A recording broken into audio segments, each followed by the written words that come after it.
안녕하세요. 올해 30으로 이제 결혼 첫 해를 보내는 여자입니다. 정말 이런 고민할 가치도 없는 일로 골머리 썩은 사람은 이 세상에 아마 저밖에 없을 거예요. 남편은 저보다 2살이 많은 연상입니다. 남편한테는 불우한 과거사가 있었습니다.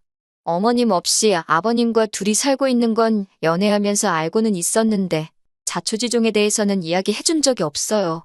말하기 껄끄러워하는 것 같아서 자세한 부분에 대해서는 제가 먼저 물어본 적이 없어요. 내막을 알게 된다고 해도 제가 남편의 과거 이야기를 가지고 달리 볼 것도 아니고 때가 되면 어련히 저에게 말해줄 거라 믿었거든요. 연애를 한 지 조금 시간이 지나고 결혼 이야기가 본격적으로 오고 가기 시작하면서 그때 저에게 처음 말해줬어요.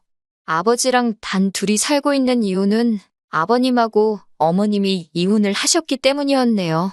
별로 어렵게 할 이야기는 아닌 것 같은데 뭘 숨기고 사는가 싶었어요.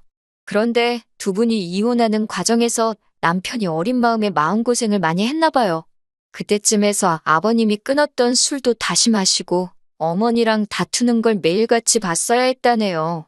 오죽하면 아직도 엄마가 필요한 어린 나이였던 남편이 나서서 어머님한테 이렇게 당하고만 살지 말고 그냥 이혼을 하라고 말했을 정도랍니다.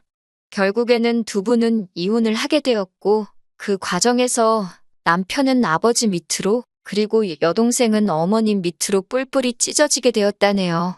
남편도 어머니를 따라 가고 싶었지만 저렇게 매일같이 술 드시는 아버지가 혹시 잘못되시기라도 할까봐 아버지 곁에 남았던 거고요. 본인이 내린 선택이기는 하지만 어린 마음에 졸지에 이상가족을 만들어 놓은 아버지가 참 미웠다고 합니다. 그동안 아버지랑 살면서도 어머니와는 지속적으로 연락도 하고 자주 찾아뵙고 하면서 지냈다고 합니다. 여동생하고도 사이가 좋은 편이어서 동생하고도 자주 연락을 했고요.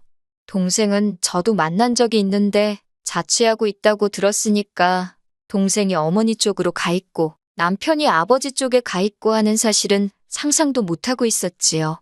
아버님은 이혼하시고 나서는 다시 정신을 차리셔서 얼마 지나고부터는 술도 끊으시고 다시 원래 모습으로 돌아오셨다고 해요. 그래서 남편이 커오면서 딱히 마음고생 시키신 것도 없었고 남편 좋은 대학 보내고 좋은 회사 취직시킬 정도로 열심히 뒷바라지를 해주셨다고 하네요. 하지만 남편은 이렇게 잘해주실 거였으면 왜 술은 다시 마셔서 이혼까지 했어야 했는지 하는 식으로 말하는 거 보니 아버지에 대한 원망이 조금은 남아있는 듯 했습니다. 아버지가 술도 끊으시고 다시 좋은 가장의 모습으로 돌아왔어도 두 분은 다시 합치실 생각이 없었답니다. 남편이 중간에서 엄청 노력했지만 역부족이었다네요. 아무튼 그제서야 저한테 말한 이유는 앞으로 저희가 결혼을 하게 되면 혼주석에는 아버님 혼자 계시게 될 텐데 그래도 괜찮겠냐고 하더라고요. 암만 이혼하셨어도 하나뿐인 자식 결혼식이니 두 분이 다 혼주석을 빛내주신다면 저한테야 더할 나위 없이 좋았었겠지만 그렇게 되지 못한다고 그게 무슨 상관이겠나 싶었습니다. 결혼 이야기가 본격적으로 오고 가고 나서 아버님과 저희 친정부모님 해서 양가 상견례는 이미 마무리가 다 되었던 상황이었습니다. 당시 남편은 아버님과 인사도 끝났으니 어머님이 혼주석에는 계시지 않겠지만 저를 소개하는 게 그림이 맞지 않겠냐며 자리를 한번 만들어도 되겠냐고 허락을 구하더라고요. 이혼하셨다고 해도 여전히 남편의 어머니인 사실은 변함이 없으니 저도 흔쾌히 그러기로 했어요. 남편의 여동생은 저도 몇 번 만났고 혼자 서울에 자취를 하고 있었기 때문에 어머님은 혼자 서울에서 조금 떨어진 지방 중소도시에서 지내고 계셨습니다. 거리도 있고 한동안 코로나로 난리도 아니었으니 남편도 요 근래에는 통 찾아뵌 적이 없었나 봐요. 그 당시에 저에 대한 이야기를 따로 해준 적이 없었는지 어머님은 남편이 저를 결혼할 사람이라고 소개했을 때 많이 놀라는 눈치였습니다. 그리고 소개시킬 거면 미리 말을 해주지 그랬냐며 한마디 하셨어요. 조금 분위기 좋은 식당에서 만날 걸 그랬다고 하시더군요. 저도 남편한테 소개시키러 오는 자리를 어머님한테 미리 말씀도 안 드린 거냐 한마디 했어요. 남편은 너스레를 떨면서 깜짝 놀래켜주고 싶었다고 말하는데 그런 모습을 보아하니 떨어져 지냈다고 해도 남편이 어머님과 이런 장난을 주고받을 정도로 사이가 많이 좋구나 하는 생각이 들었습니다. 솔직히 보기 좋더라고요. 그런데 어머님하고 한참 식사를 하고 있는데 어머님이 이 자리에 한 분이 더 오셔도 되냐고 물어보더라고요.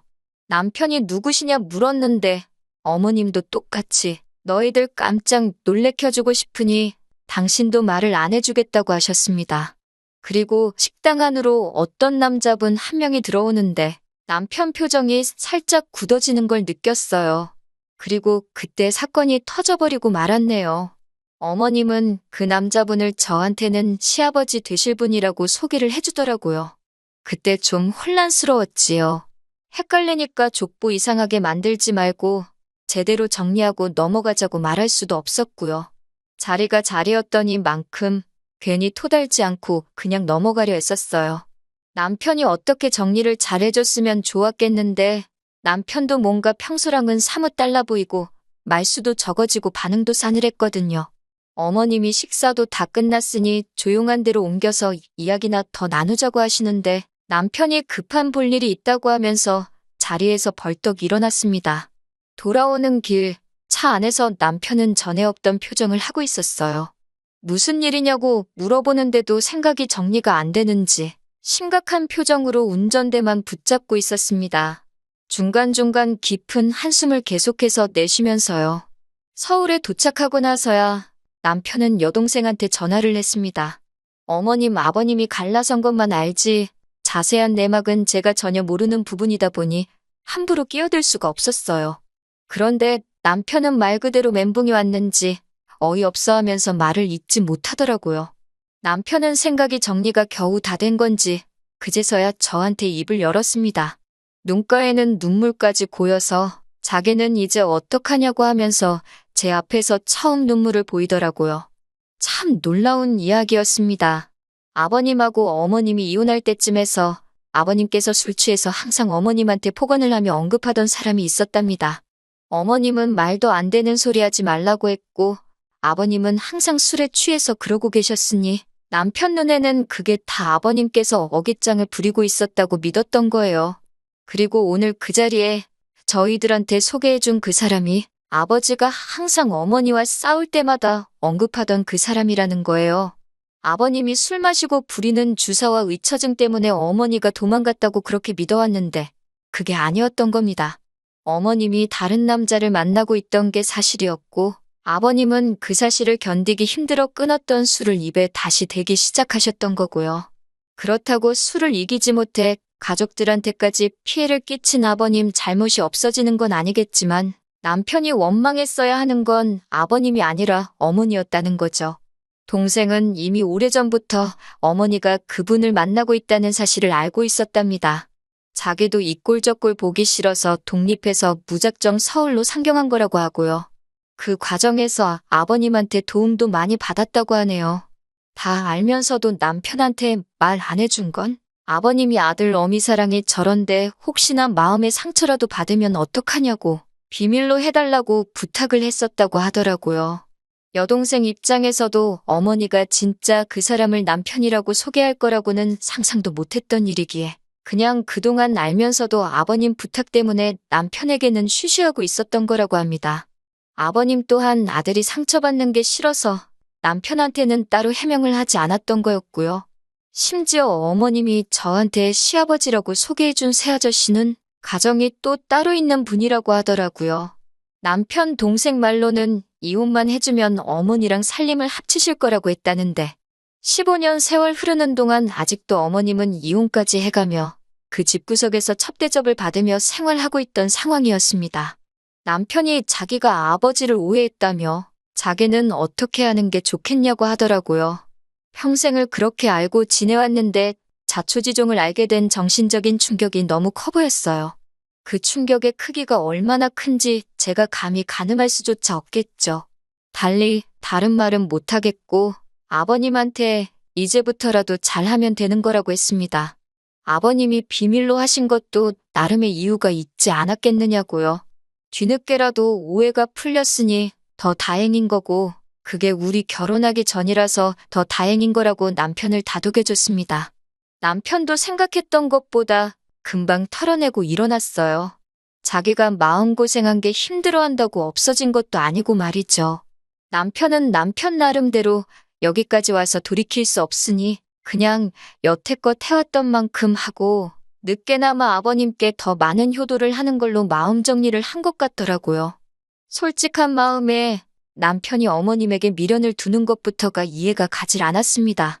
여태껏 해온 만큼 한다는 말이 도무지 이해가 가지를 않았어요.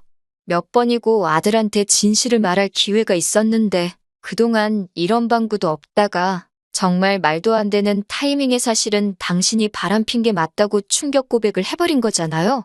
하지만 남편 마음에 내심 어머님이 불편해지기는 한 것 같더라고요. 물어보지는 않았지만 그 뒤로 어머님께 따로 연락을 드리거나 한 적은 없는 것 같았어요. 그런데 어느 날 저한테 어머님으로부터 연락이 오게 되었습니다. 결혼 준비는 잘 되고 있느냐 하는 안부 전화인 줄 알았어요. 혼주석은 아니더라도 하객으로 오시기로 했으니, 그런데 남편이 통 연락이 없으니 결혼식 날짜도 언제인지 모르고 궁금해서 전화했다 하시더라고요.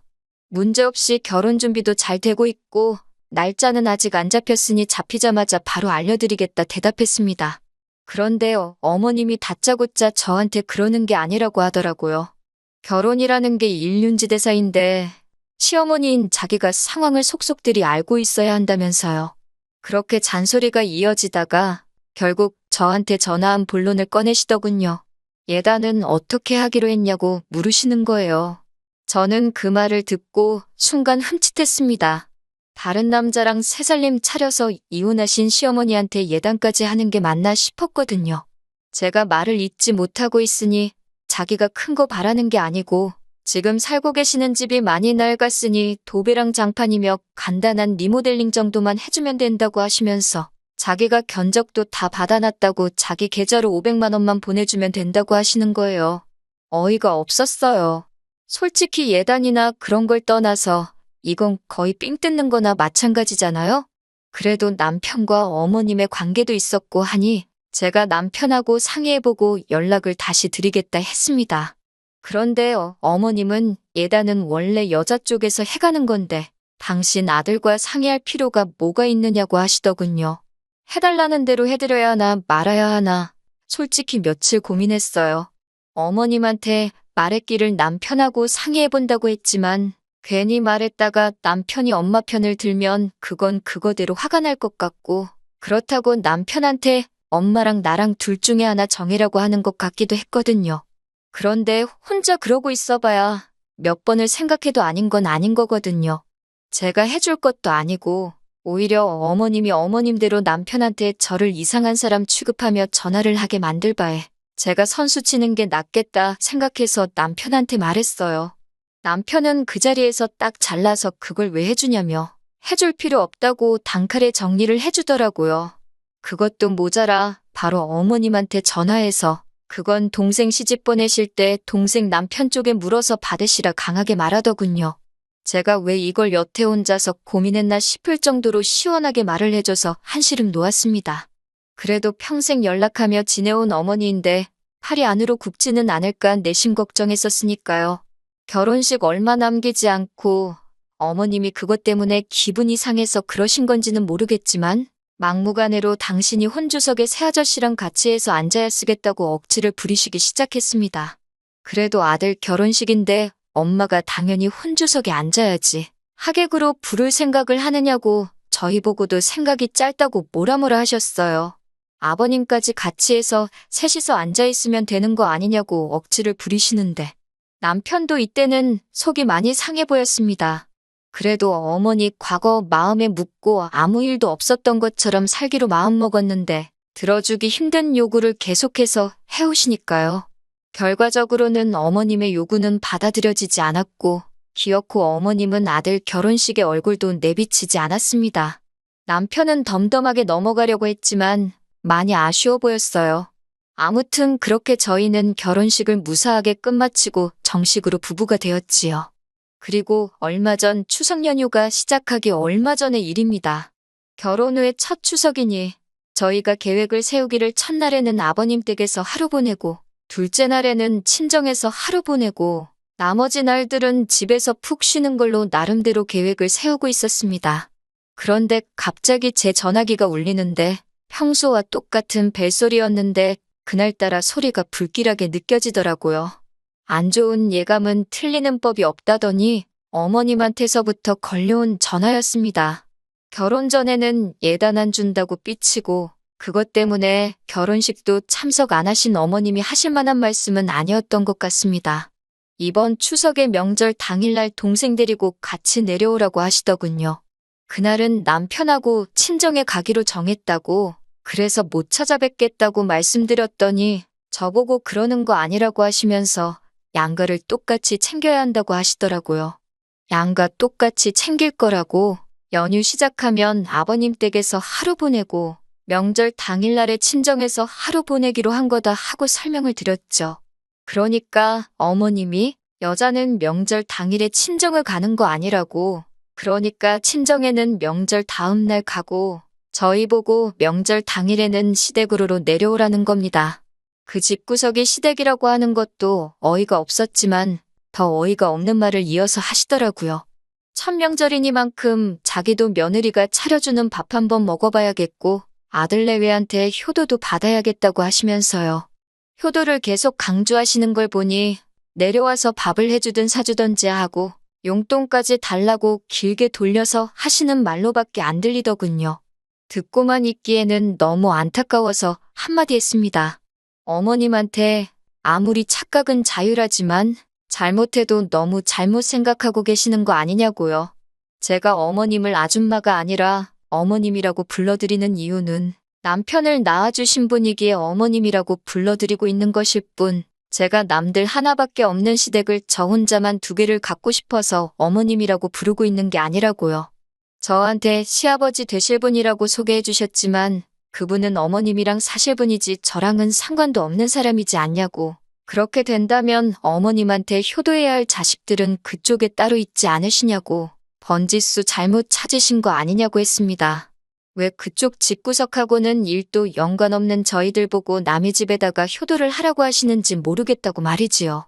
자꾸 모르는 집에 효도하라고 강요하시면 저도 어머님을 어머님이라고 부르지 못하고 아줌마라고 불러야 한다고 말씀드렸어요. 어머님이 중간중간에 끼어들면서 제 말을 끊으려고 하고 말 다 했냐고 성질을 부리셨지만 아랑곳하지 않고 저도 어머님이 끼어든 말에 다시 끼어들어서 제가 하고 싶던 말 다 했습니다. 그동안 알게 모르게 마음고생하고 아직도 마음속에 죄책감을 가진 채 상처 속에 살아가는 남편을 떠올리니까 너무했다는 생각도 들지 않고 말이 술술 쏟아져 나오던걸요? 어머님은 저보고 말 잘했다고 이거 다 녹음해놨으니 자기 아들 들려주고 저는 책임지고 당신이 이혼을 시키겠네 어쩌네 하시더라고요. 그래서 저도 그러실 수 있으면 그렇게 하시라고 했습니다. 이미 제가 엎질러버린 물이고 남편이 만약에 제가 아니라 어머니를 택할 사람이라면 하루라도 빨리 털고 헤어지는 게 맞다고 생각했거든요. 남편이 퇴근할 시간이 지나서도 집에 오지를 않더라고요. 전화를 아무리 걸어도 통화 중이고 솔직히 이때 저도 안 좋은 생각을 했습니다. 어머니랑 뭔 이야기를 저렇게 오래 하길래 아직도 통화 중이고 집에도 들어올 생각을 안 하는지 걱정이 돼서 지하주차장 쪽으로 내려가니 남편이 차 안에서 통화를 하고 있더라고요.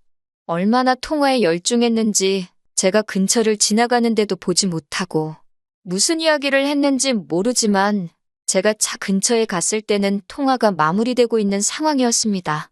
남편은 화가 많이 나 보였고 차 밖에도 소리가 새어나올 정도로 큰 목소리로 전화를 하고 있었네요. 어머니 때문에 자기가 아버지와 평생 오해도 풀지 못할 뻔했고 동생도 저한테 비밀을 가진 채 살아갈 뻔했다고. 그런데 이제는 그걸로 모자라서 전화해서 한다는 말이 평생 함께하기로 약속한 아내하고 이혼하라고 하시냐고. 그럴 일은 죽었다 깨나도 없을 거고 어머니가 나를 아들로서 전화하는 것도 오늘이 마지막이고 자기 볼 일도 2번 다시는 없을 거라 말하고 전화를 끊더군요. 그리고 마음 정리가 안 되는지 분이 안 풀리는 건지 차 운전대에 기대서 한참 고개를 숙이고 있었습니다. 한참을 혼자 내버려뒀다가 너무 오래 걸리길래 유리창을 톡톡 노크해줬네요. 남편은 화들짝 놀라서는 차 밖으로 나오더군요. 그러면서 저한테 사과를 해왔습니다. 이미 예단 이야기 나왔을 때, 아니, 저한테 그 자식을 시아버지라고 소개했을 때부터 진작에 연을 끊어버렸어야 했는데, 자기가 모질지가 못해서 못 볼 꼴 보게 만들었다고 미안하다고 하더라고요. 그리고 자기가 정신 차릴 수 있게 만들어줘서 고맙다고, 앞으로 보란 듯이 행복한 가정을 꾸리겠다고 약속해왔습니다.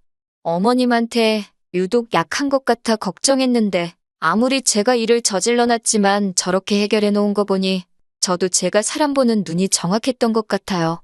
추석도 잘 보냈습니다. 저희가 가는 날 맞춰서 신우도 따라왔었습니다. 신우도 어머님한테 명절이고 생신이고 진작에 그 집에 발길을 끄는 지 오래였더라고요. 신우랑 남편이 한자리에 있으니 아버님도 세상 그 어떤 때보다 행복해 보이셨습니다. 어머님은 명절이라고 새아저씨 집에 같이 가 계셨을지 혼자서 외롭게 보내셨을지 모르겠습니다. 하지만 이제 보고 지낼 일도 없으니 제가 그렇게 신경 쓸 일도 아니겠죠. 가만히라도 계셨으면 근근히 아들 어떻게 지내는지 소식 들으며 저희도 자식돌이 며느리돌이 다 해가며 당신 원하던 효도 받으며 사셨을 텐데 욕심이 너무 과하셨던 것 같습니다. 이렇게 되었으니 저도 어머님이 바라는 대로 되지 않게 남편하고 누구보다 더 행복하게 살아가려고 해요. 긴 이야기 여기까지 다 들어주셔서 너무너무 감사하고 좋은 날, 좋은 하루 되기를 기원합니다. 긴 이야기 들어주셔서 감사합니다. 오늘의 사연은 여기까지입니다. 구독과 좋아요, 알람 설정해주시면 앞으로 더 좋은 사연으로 찾아오겠습니다. 감사합니다.